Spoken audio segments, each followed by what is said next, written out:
I am of the spring is sprung mindset. We got people golfing and lacrossing and vacationing and doing all of this stuff. But I am a hockey fan at heart, and there will be a Game 7 because Ed Frankovic, there's always a Game 7, right? It's the Washington Capitals. We will be at Silver Spring Mining Company in Hunt Valley. My dear friend Gary Rissling putting it out up there. We have Blackhawks fans who join us. We have had Penguins fans who have joined us. We have had Capitals fans who have joined us. But the Carolina Hurricanes fans will not be joining us, and they don't like you, Ed Frankovic, do they? They absolutely don't like me at all, huh? I'm sure you've got several messages after last week, after I called for the Capitals to respond to the cheap shot on TJ Oshie. I wanted to do like the whole George Steinbrenner, Miller Lite commercial. Ed, you're fired. And you'd be like, not again, Ness. You know what I mean? Not again. Those Carolina people would love it, wouldn't they? But, that's hockey. You know how it is. And the Capitals responded well in Game 5, and they came out with a strong first period in Game 6. And then they made a mistake, and they just kind of wilted and disappeared. There were several guys not playing well. I thought Alex Ovechkin played extremely well. He was the one guy. He's been the one consistent guy throughout the series. By the way, he looks like he wants to win again. He looks like it's really important to him. And I don't mean that in any flippant way because I watched him walk. Last time I saw him, he was walking out in flip-flops with a cup over his head in Las Vegas, I just... He's really, he's playing for his legacy now. He's a Hall of Famer. His name's on the cup. He's got all the money he'll ever need. The fight thing aside last week, and I don't know that was his finest hour, right? I mean, one way or another, it riles up the fans, but it doesn't mean anything if he's golfing on Thursday, right?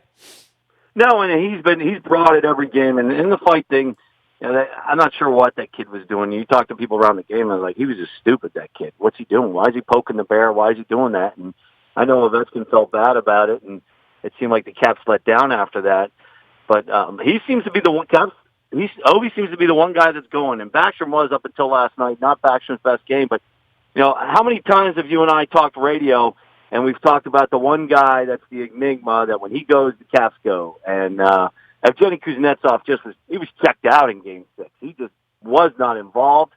He does not play well on the road. I don't know what it is. I don't know if he's moping, if he's not happy because he's not playing with Wilson and Ovechkin like he was last year. But that guy, the Capitals need him to go, and he's the biggest reason this is going to Game 7 because he has been a yo-yo in this series. Let's talk about goaltending, and let's talk about defense, and let's talk about what wins Game 7s and what causes Game 7s, right? Primary difference you see, and look, the team last year was on the ropes, right? I mean, after beating up Tampa early, they found themselves in trouble. They got in trouble several times last year. What will be the thing that you would look at and say is the deficiency if somehow they find themselves golfing on Thursday after a first-round exit? Well, I don't think they've had the focus that they had last year at all. I mean, you look at, they never got really blown out in a game last year. They had a real bad Game 3 against Tampa when they were up 2-0. But this year, they have, Game 3 was terrible. They were awful in Game 3. You can blame that on the fight because I think the Canes got energy from it and the Capitals just let down after that. But they didn't look good in Game 4. They were better in Game 4, but Game 5, when they decide to play, they dominate, and they should be dominating this team. Carolina is down 3 players. Now they got Martin back for Game 6, and I think having the thing come back home is a little worrisome in general. That it got you got to put that fire out on Monday night, and to let the thing get away at the end, I don't know. I am a little concerned about what's underneath the hood of guys not named Ovechkin. I am too. I'll be honest with you, Ness. They did not take their foot off the gas last season. You and I both talked about the coaching change.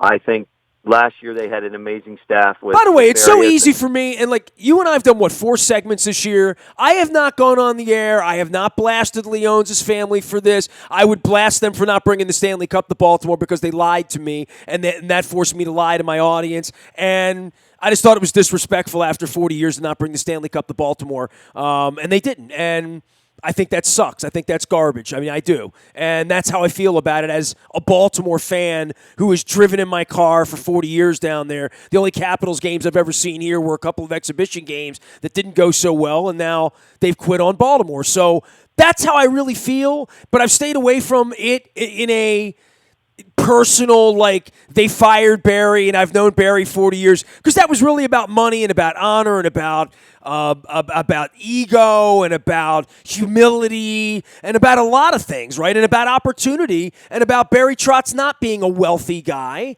and having just won the Stanley Cup and getting lowballed. And I think that's a bad look. And I think it would be a really bad look for the organization to be golfing on Thursday and for me to have an Islander hat on next week up in New York with my wife, seeing the Islanders take on the, I don't know what to say other than I don't want to pile on.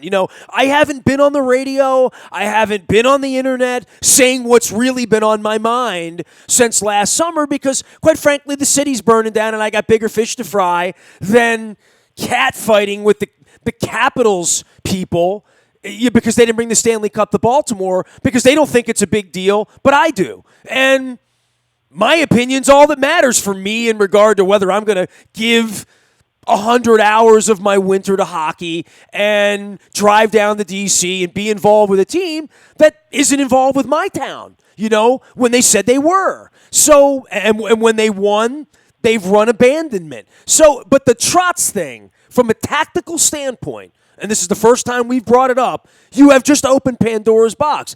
Is this coach going to be able to get them to the cup? I mean, I'm because the last one did. And I said that when Bisciotti fired Billick, right, and brought in Harbaugh. Hey, if Harbaugh wins a championship, then he is measured up against Brian Billick. Until that happens, everybody's chasing Earl Weaver, right? And it was actually Joe Altobelli, but Earl Weaver, right? Yeah, and Earl won in 70, as we all know. But, I think I like Todd, but I've written this, I've mentioned this to you in our limited segments. I feel like last year's coaching staff was a dream team. I feel like Barry as the head coach, Todd as the defensive coach, Lane Lambert as the forwards coach, and you had Scott Murray was the goalie coach, but you still had Mitch Korn hanging around. Very much so. That was the dream team of coaching, and I felt like the business side of the Capitals decided they didn't want to invest in that to continue that. I don't think they understood the value of the coaching, how good it is. And how can you not understand the value of coaching when all you write books about is leadership, and when you had Dale Hunter, wearing the same tie from 1978, riding around in the same truck from 1978, coming off the pond into the capital of the free world and trying to rally a Russian kid. You know what I mean? Like, what? Like, I don't... They've had so many problems with coaching, Boudreau aside, and they couldn't get along with him because, I think he used too many four-letter words, right?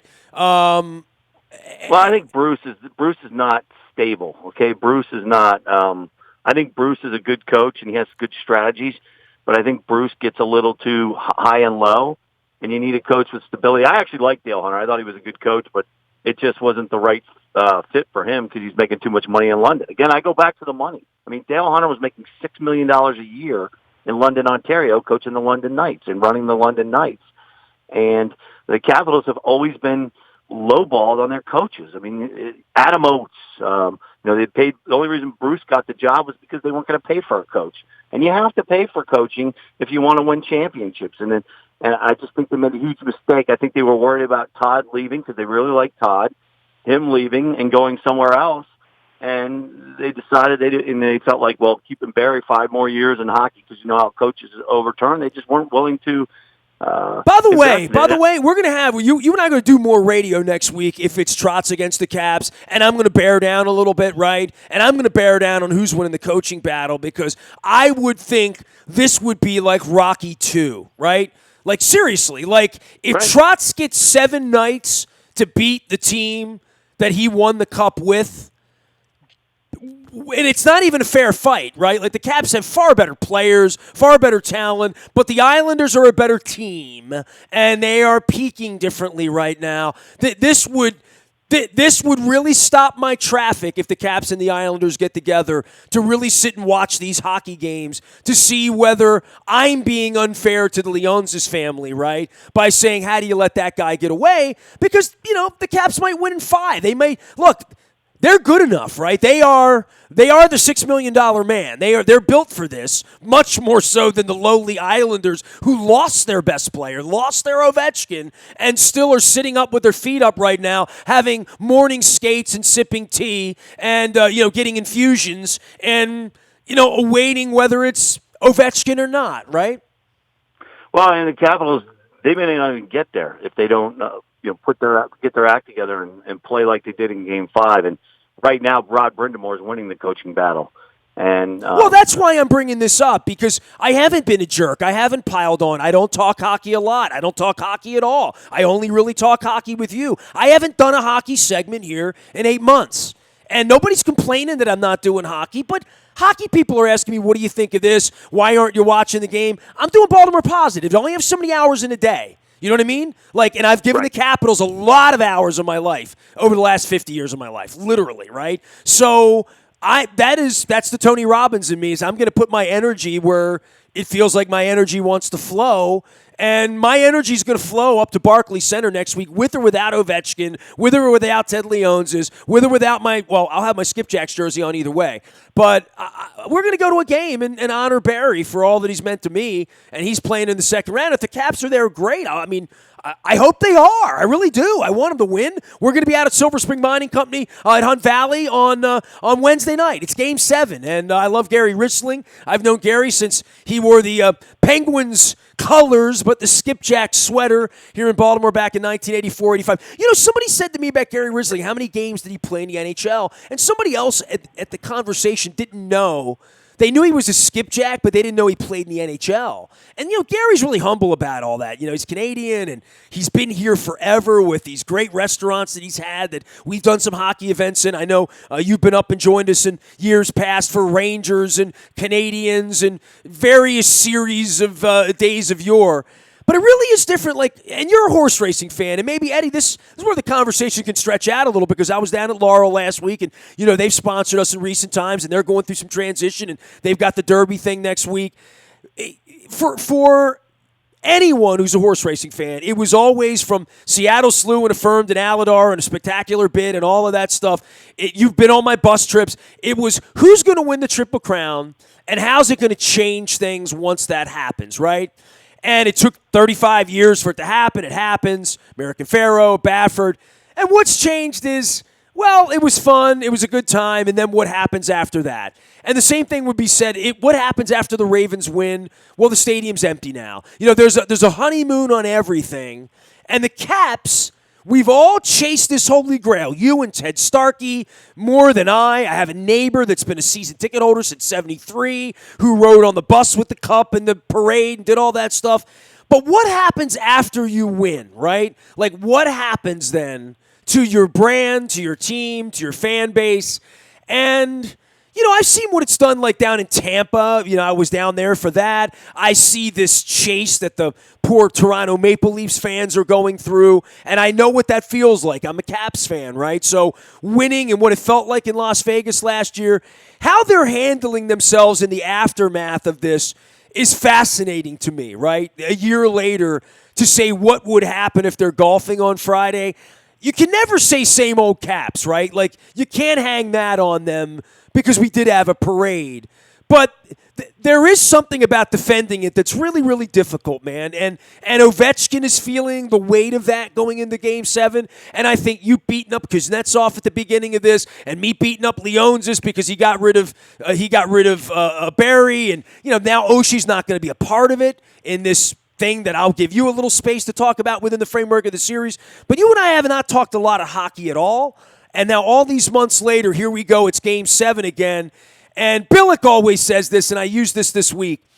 He says, when you win the Super Bowl, they say they can never take it away from you. But that doesn't stop them from trying, right? And I don't think you can ever take this away from Trotz or Ovechkin or Leonsis or the organization or anything. But man, it's really hard to do, and then once you do it, trying to do it again, wow, right? This is a hell of a road if Reardon can lead them to the Stanley Cup 6 weeks from now, right?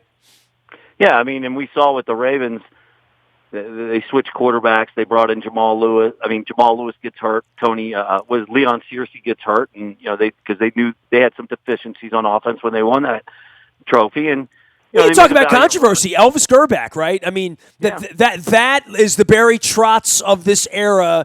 If they never climb the hill again, right? That's correct. I mean, now the Ravens did rebuild and climb that hill with Harbaugh and Joe Flacco. And speaking of not happy about somebody moving, I wasn't happy at all about the decisions they made at quarterback last year. But that's the direction the organization went. I'm not happy about the direction the Capitals went in the coaching staff. I really felt like they had a top-notch staff, and they just didn't want to pay for it. The bottom line was the ownership of this team didn't want to pay for that. We talked about it last summer, right after it happened. It was a business decision, and now they're in a bit of a trouble because this team went 10-3 on the road in the Stanley Cup playoffs in 2018.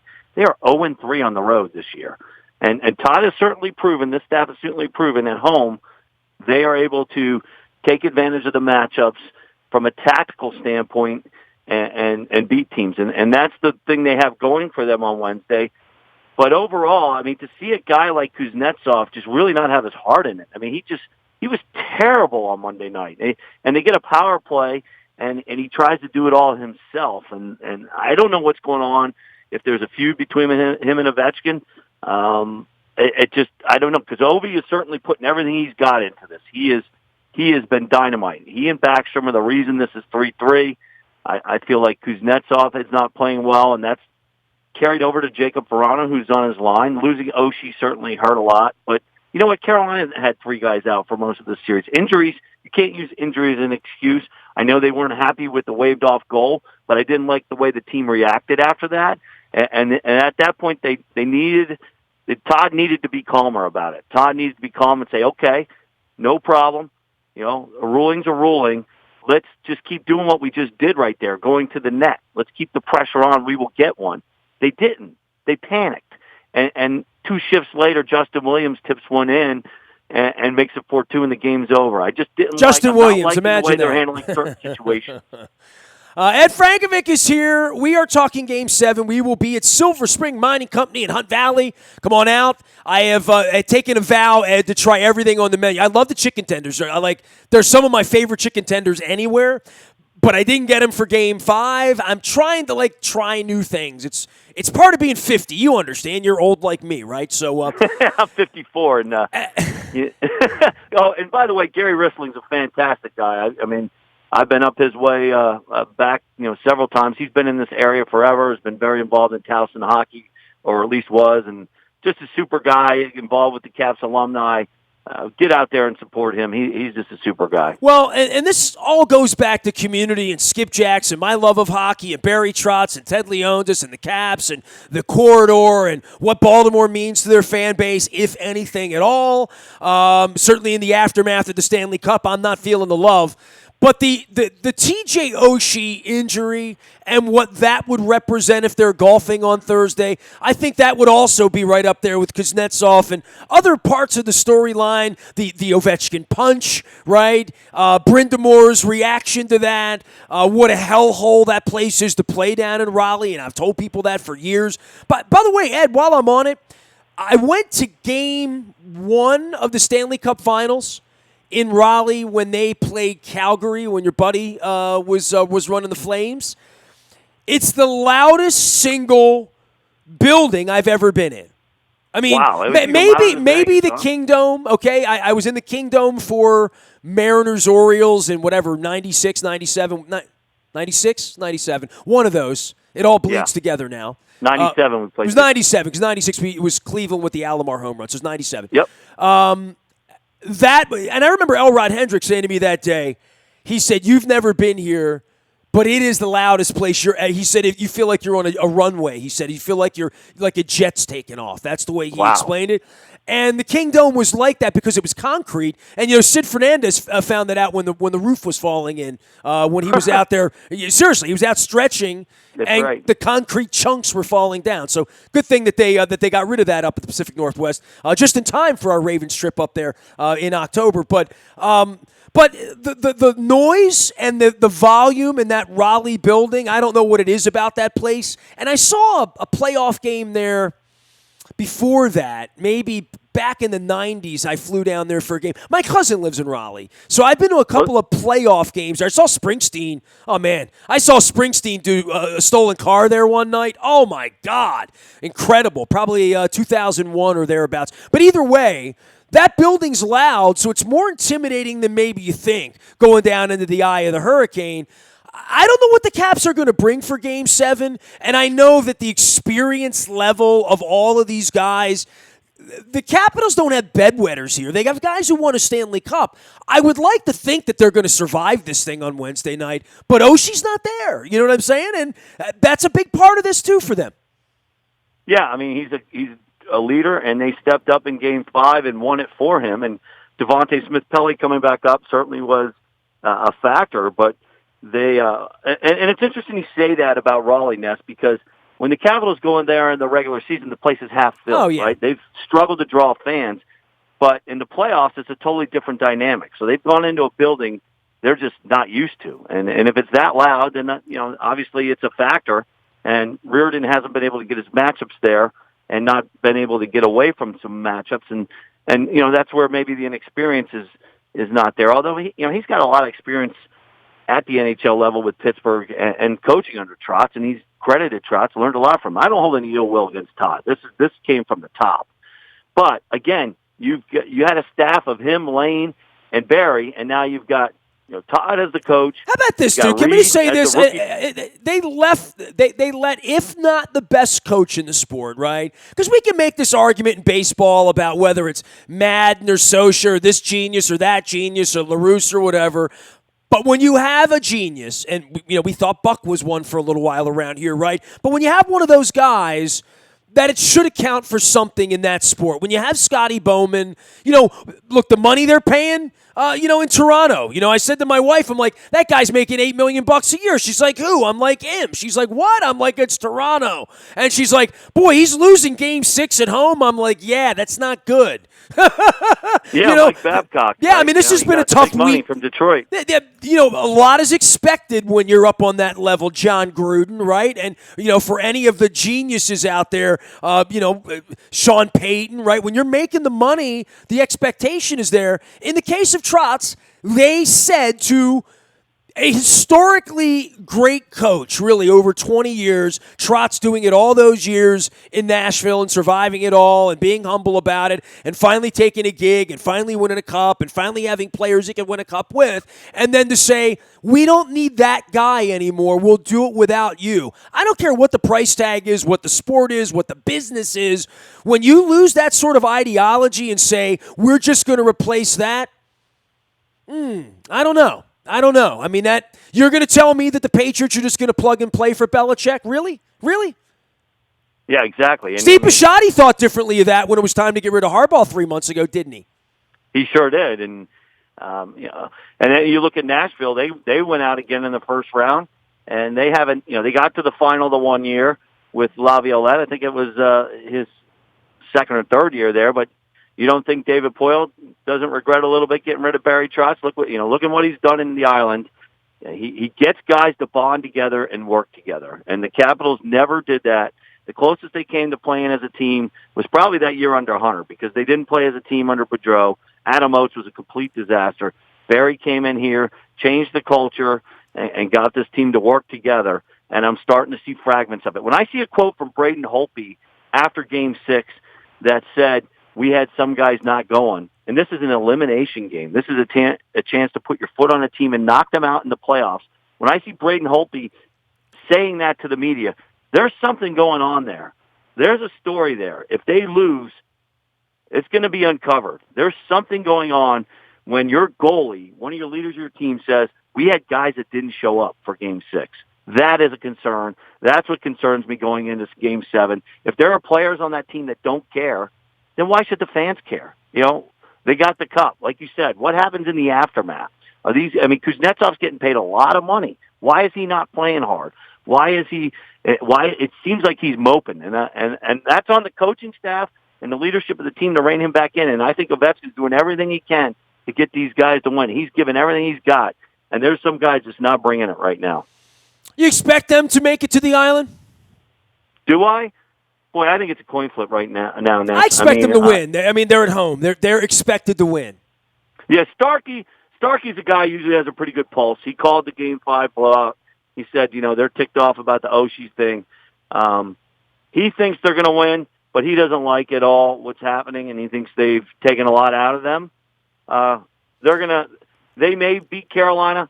They're going to have a really hard time beating the Islanders if they do beat Carolina, and I think that's a big if right now. Tell Starkey to save me a cot up on the island somewhere, so we'll get this going. I am going to go to one of the games up at Barclays. I've sort of committed myself to figuring out the $20 bus ride up there and getting some good pizza and finding some good Korean food that I like to do up in New York. So I'm going to go lose myself for a day and go give Trotzy a good luck hug. He is Ed Frankovic. We talk football, we talk baseball, but we primarily talk hockey, and sometimes we even go to the horse races and bet the ponies on Kentucky Derby Day. He has been my friend for going on 35 years now, talking hockey, going back to the Caps and the 1980s of Mike Gartner and Brian Murray. And his name came up the other day, too, because I was talking about the long footprint. David Joseph, who's one of the guys at the Maryland Jockey Club who does the PR, was also on the beat for the Florida Panthers back in the Dougie McLean, Brian Murray, throw the rats on the ice kind of era back in downtown Miami. So we got a Raven trip to Miami to start the season. If Lamar Jackson's good enough, we'll have another Ravens trip to Miami in February, right? But the Super Bowl's in Miami, and the convention's going to be the Radio Rose in Miami Beach this year. So it's going to be a good year around here. So I'm doing a little bit of measuring. I'm sitting at home. I'm not doing any hockey chasing other than one game on the island with Trotzy. And, and I love our friendship, and I wish we were talking more hockey around here, but I'm focused on Baltimore. You know that's important to me, right, Ed? Yeah, it's very disappointing that the Cup did not come to Baltimore. That's even bigger disappointment than the Trotz thing. Yeah, because that was doable. That was, hey, man, Baltimore has supported the Caps for 40 years. We've won the Cup. Let's take the Cup up to the Inner Harbor and have people come down and say hello. I mean, that was promised. That's not a ridiculous request. No. That's not that's an obligation, quite frankly. You know what I mean? That's an expectation. That's a bare minimum. That's a requirement. That's mandatory. Yeah, we've seen where it's gone. We've seen the videos all crop up of who's gotten it, and for it not to come to Baltimore in any fashion, extremely disappointing. Extremely bad move. By that would make me curse on the radio. You know what I mean? That's straight out bull honky. You know what I mean? Like straight up, like literally that. The fact that you just said that, it kind of makes my skin crawl a little bit, to be honest with you. You know what I mean? Capitals won the Stanley Cup and skipped Baltimore with the Cup. Great. Good work. Yeah, it's gone a lot of places in this area, and it should have come to Baltimore. Well, I've touched the Stanley Cup, family made, and I'll be at Silver Spring Mining Company, and there should be no place else other than Silver Spring Mining Company that the Stanley Cup should come and reside because, it's a hockey place. You know what I mean? It's a hockey guy. It's the one guy in our community who played in the league, right? Who made a life here, And look, Ivan LeBray. I mean, we have other people here. Bennett Wolf. We've had other people. Jilly over at Patterson Park. Guys that played the game, who love the game, who've made their lives the game, who've lived here. I mean, look at what Rod Langway's given back, driving back up from Richmond to be a part of it and always being a part of it. Baltimore's got some hockey legacy, and I'm a part of it. You're a part of it. The people here who love it are a part of it, and it's a shame that the Caps didn't participate in that in the aftermath of winning the Stanley Cup. It really is. It's a shame. Yeah, there's no doubt about it. Gary's a guy I've seen at so many games over the years at Cap Center and even at Capital One Arena or whatever we're calling it this year. And, I saw Rod before Game 2. I saw Peter Bondra the other night before Game 5. So these guys are still around. And anybody thinks that I'm out of line for lobbying for the Washington Capitals, who won the Stanley Cup, to bring the Cup to Baltimore when their head coach came to Baltimore, once a year to do a good turn. that they can't embrace Baltimore in some small way after a half a century of support when I got a guy who lives in my building a couple of floors away who had the entire lobby decorated in Caps colors and has been driving down there since 1973? I don't know what to say, Ed. There's no word for it. I'm speechless. I literally don't know what to say. I'm so angry I haven't said anything. And that's unusual, you know what I mean? Because if I let loose on it, by the way, if anybody thinks I'm out of line, come see me. Come see me, as Joe Flacco would say. Come see me. Because I'm not out of line. The Stanley Cup should have been in Baltimore for a day, going to places that people love hockey. Tony Delarose, Gary Rissling, the Inner Harbor, Patterson Park where people play hockey, the rinks where people play hockey in Baltimore, the people like Jason Dieter, Tom Cap, their kids that play hockey, that love hockey. The people who love hockey should have been able to touch the Stanley Cup in Baltimore. For all the love that I've given hockey, no one in the media here loves hockey but me and you. Literally, no one. We've been the constants covering this team from the Baltimore area for forever. How many times I put that skipjack sweater on and worn it out and worn it around? How many times I've gotten on airplanes chasing the Capitals around, buses, trains, you and me in a car, up to Hershey, the old rink, the new rink. Shameful. Shame on you, Washington Capitals. But Game 7 is Wednesday night, and I'm still pulling for you, and I'll still be at Silver Spring Mining Company, and I'm still not getting the chicken tenders because I'm going to try something new. Ed, love you. Enjoy the game on Wednesday. Hopefully we're talking about a second round. Hopefully we're watching hockey the next couple of weeks because I do want to get passionate about hockey because, as you know, I love hockey. I'm guilty as charged, right? You love hockey, I love hockey. We're afflicted with it, right? I will still be watching win or lose, and if the Capitals don't make it to round 2, I'll be pulling for Barry Trotz. And, of course, we got our Derby coming next week, so we can talk about that. Because I did talk to Eddie O a little bit about the Derby the other night at the game. And so I always have a couple minutes for horse racing. You know that. Bob Baffert. All right. Improbable, they say, right? Yeah, Eddie O says Baffert's got 2 horses, doesn't think either's the favorite, but Improbable and Roadster, right? Those are the horses, right? Those are Bob's, yes. And Eddie said not the favorite because Eddie covers it as much as anybody, and he just went through his bout with cancer, so I know that's something near and dear to your heart. And he looked great. I saw Eddie at the game on Saturday. So, but we did chat a little horse racing, and I am starting to have my eye on that Derby, so we'll see what happens. Well, we all know hockey fights cancer, so that's cool, and I'll get Bob Baffert on as well. I'll chase him down. And I was going to say my whole life and my whole career has been improbable, so Improbable's getting $2 from me down at Laurel next Saturday. Hey, man, grab your wife, get a hat. Come on, meet me down at the Kentucky Derby party at Laurel next Saturday, all right?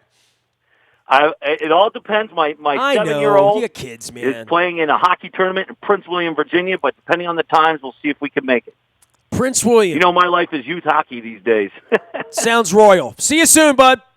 Take care, Ness. Game 7, Wednesday night. We'll be at Silver Spring Mining Company in Hunt Valley. I'll be trying new food. By the way, the rice pudding was crazy. I'm getting the bread pudding though.